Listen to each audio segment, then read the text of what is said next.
মায়ের একটা ছোট্ট স্বপ্ন পূরণ হলো।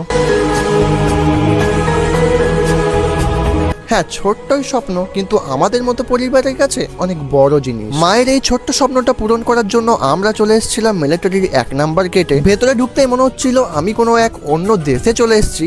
এত সুন্দর করে সব সাজানো ছিল, আর এর ভিতরে নেই এমন কোনো জিনিস নেই। আর তুমি যদি একবার এখানে আসো না, তোমাকে আর বাইরে যেতে ইচ্ছে করবে না। ভেতরে ঘুরতে ঘুরতে আমরা চলে আসি এই জায়গাটিতে, যেটার নাম আমুরে সামুরে। আসলে এখানে অনেক ছোট্ট ছোট্ট গ্রাম ছিল, যেগুলো পরবর্তীকালে উঠিয়ে দেওয়া হয়েছে। আর এখানেই ছিল আমাদের বাড়ি, আমার দাদুরা এখানেই থাকতো। আর এইটা হচ্ছে একটা পুকুর, যেখানে সবাই একসঙ্গে মিলেমিশে স্নান করতো। এখানে একটা মসজিদও আছে, যেটা আমি ভিডিওর মধ্যে তুলে ধরতে পারিনি। তারপর আমরা ওখান থেকে চলে আসি সজনী ক্যান্টিনে। হ্যাঁ, এখানে সবাই কিন্তু কেনাকাটা করতে পারবে না, যাদের কাছে আর্মি কার্ড আছে তারাই কেনাকাটা করতে পারবে। আসলে আমার পেশমশাই ছিলেন একজন আর্মি, আর আমার পিসির কাছে সেই আর্মি কার্ড আছে, আর সেই জন্যই আমরা কিন্তু এখানে কেনাকাটা করতে পারবো। ক্যান্টিনের ভেতরে তো অনেক অনেক জিনিস ছিল, কিন্তু আমরা কিনতে এসেছিলাম এই যে এই ছোট্ট একটা ফ্রিজ। তোমরা এখন বলতেই পারো একটা ফ্রিজ কিনতে এসছে আবার এত কিছু। হ্যাঁ ভাই, আমাদের মতো মধ্যবিত্ত গরিব পরিবারের কাছে এই ছোট্ট একটা ফ্রিজও কিন্তু অনেক বড় একটা স্বপ্ন। আর আমাদের এই মধ্যবিত্তদের স্বপ্নগুলো না একটু অন্যরকমের হয়, না মুখ ফুটে বলতে পারি, না সোশ্যাল মিডিয়াতে পোস্ট করতে পারি, সেগুলো শুধু মনের মধ্যেই জমা করে রেখে দিতে হয়। আমার মাও কখনো মুখ ফুটে বলেনি একটা ফ্রিজ কিনতে হবে, যেটা আমার স্বপ্ন। আসলে কখনো যদি দুধ নষ্ট হয়ে যেত, মাংস নষ্ট হয়ে যেত, মা বলতো একটা ফ্রিজ থাকলে ভালোই হতো। কখনো যদি আব্বু বাজার থেকে বেশি করে হাট করে নিয়ে আসতো, তখন বলতো একটা ফ্রিজ থাকলে এগুলোকে সঞ্চয় করে রাখা হতো। হ্যাঁ, শুধু বলতো